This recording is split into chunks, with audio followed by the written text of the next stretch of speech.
Nous sommes en compagnie de Philippe Sabatini, directeur de RIF 54, et M. Boudinot qui représente NGE Infranet.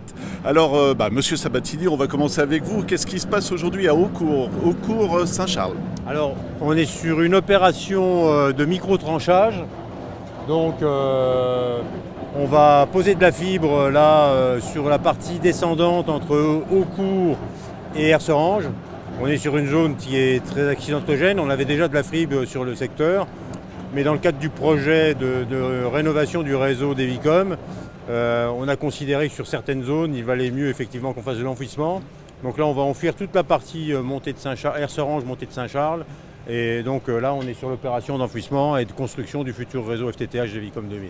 Voilà, on va rentrer un petit peu dans le détail comme la dernière fois à Lons-la-Ville. C'est impressionnant les travaux qu'on voit là. Hein. Oui, bonjour. Oui, alors c'est assez impressionnant. Aujourd'hui, on a mobilisé une équipe de 8 personnes, donc avec une trancheuse, une micro-trancheuse, qui va nous permettre à la fois de réaliser donc une tranchée et de tirer dans cette tranchée les fourreaux qui nous permettront de faire circuler la fibre optique. Donc on va faire circuler dans cette tranchée toute la fibre optique de transport qui va être sécurisée, justement pour pouvoir garantir un niveau de service élevé pour le futur réseau FTTH Evicom. Voilà, j'allais demander, est-ce qu'il y a plusieurs chantiers qui vont être lancés quasiment en même temps? Comment ça va se passer?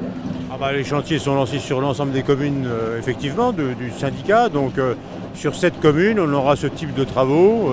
Et à chaque fois, on fera, je pense, une information en direction de la population quand ce sera nécessaire. Donc là, maintenant, les travaux sont lancés. On va enfouir les réseaux pour ce qui est de la partie transport.